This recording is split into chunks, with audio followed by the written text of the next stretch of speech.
So, if you've ever tried to learn a new language, you probably know the feeling, right? You're just drowning in grammar rules, you feel guilty about missing your daily lesson, and then you just give up.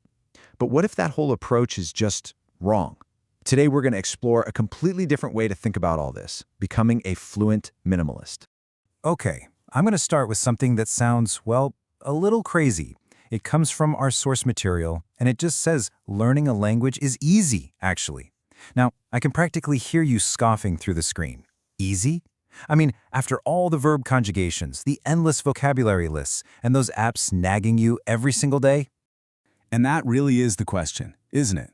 If it's supposedly so simple, why does the whole process feel so incredibly hard and, for most of us, just riddled with guilt? Why do we always feel like we're failing? Well, the answer lies in something we can call the language learning trap. It's this whole system of beliefs and methods that honestly sets us up for failure right from the very beginning. You know exactly what I'm talking about. Those passive-aggressive push notifications. The streak counts that feel less like encouragement and more like a threat. You get this feeling that a little cartoon owl is secretly judging all of your life choices. It's a funny way to put it, but it points to a real problem. The way modern language learning has turned guilt into a game. And that feeling, it just fuels our worst tendencies. This obsession with getting grammar absolutely perfect before we can even put a basic sentence together. The pressure to memorize thousands of words you're probably never going to use. That constant nagging feeling that you're not getting better fast enough, that you're just not smart enough. It is exhausting, and you know what? It just doesn't work. So, let's just throw that all out. Seriously, it is time for a complete reframe, a minimalist approach that's all about communication, not perfection. And you can really see the two mindsets right here. On one side, you've got the traditional approach. Think of it like trying to build this giant, perfect tower of rules. It's all about mastery and perfection. But on the other side, you've got the minimalist approach. We're not building a tower, we're building a bridge. It's all about function. Can you get your point across? It's about hacking the language to make it work for you. Okay, so that's the philosophy. But how do you actually do it? Well, the minimalist approach gives us a really simple but incredibly powerful toolkit to get started. And it all starts with this number, 500. This is pretty much the magic number.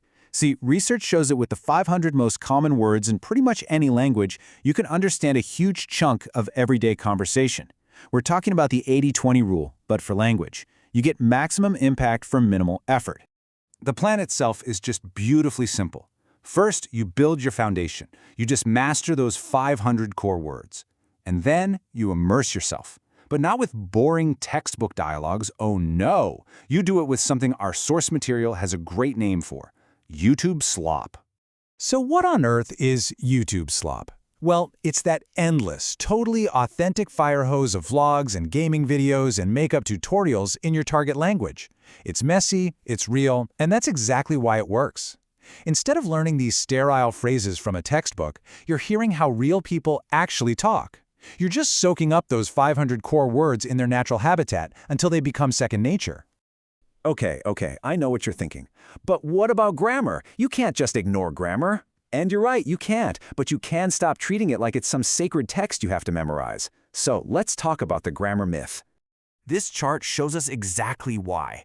Just look at the impact you get from mastering the basic tenses. You know, past, present, future. It's huge. With just that, you can tell stories, make plans, describe your whole world. Now look at the tiny little return you get from spending all that time on complex tenses. The effort to master them is enormous, but the extra impact on your daily communication? It's minimal. This is the law of diminishing returns right here in action. So, when you put that 500-word toolkit together with this minimalist view on grammar, you get to the final and maybe the most important step of all, redefining what it even means to be fluent. See, minimalist fluency isn't about having a perfect accent. It's not about knowing every single obscure grammar rule. It's a practical, totally achievable goal. It's simply the ability to communicate what you need to when you need to. It's ordering food, asking for directions, having a simple conversation, and just getting the gist of a YouTube video. It's about connection, not correction. So I'll just leave you with this thought. What if we just dropped the guilt?